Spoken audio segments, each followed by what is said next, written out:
بسم اللہ الرحمن الرحیم۔ السلام علیکم، کیسے ہیں آپ سب؟ امید ہے خیریت سے ہوں گے۔ اللہ پاک آپ سب کو اپنے حفظ و امان میں رکھے اور ہدایت پانے والوں میں شامل فرما دے، آمین یا رب العالمین۔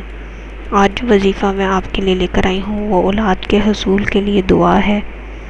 میں آپ کو بتاؤں گی کہ آپ نے کیسے کرنی ہے۔ بہت ہی کارآمد اور مجرب ہے، آزمائی ہوئی دعا ہے، پیغمبروں نے آزمائی یہ دعا۔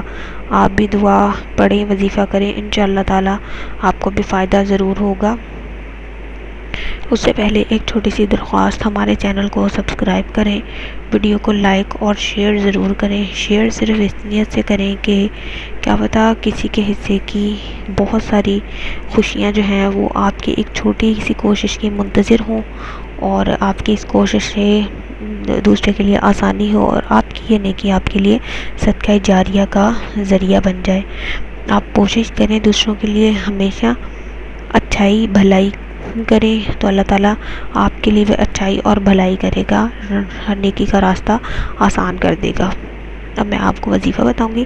آپ نے وظیفہ ہر نماز کے بعد ایک تسبیح کرنی ہے۔ اس آیت کی آیت ہے سورہ ال عمران کی 37 نمبر آیت ہے۔ اول و آخر 3 مرتبہ درود شریف پڑھیں، اس کے بعد آپ یہ دعا پڑھیں، ربی حب لی من لدنک ذریۃ طیبۃ انک سمیع الدعاء۔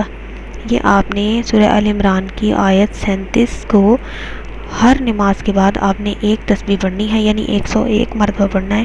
انشاءاللہ تعالی اللہ پاک آپ کی جائز حاجت کو ضرور پورا کرے گا۔ آپ کو اولاد کے حصول کے لیے آپ دعا کریں گے تو اللہ تعالیٰ آپ کو نیک اور صالح اولاد دے گا۔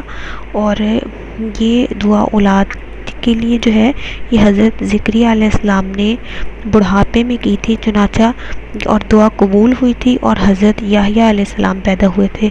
تو یہ دعا بہت کارآمد اور مجرب ہے، آپ بھی کریں، انشاءاللہ تعالیٰ آپ کو فائدہ ضرور ہوگا۔ اسی کے ساتھ اجازت دیجیے، اگلی ویڈیو کے ساتھ حاضر ہوں گی، تب تک کے لیے اللہ حافظ۔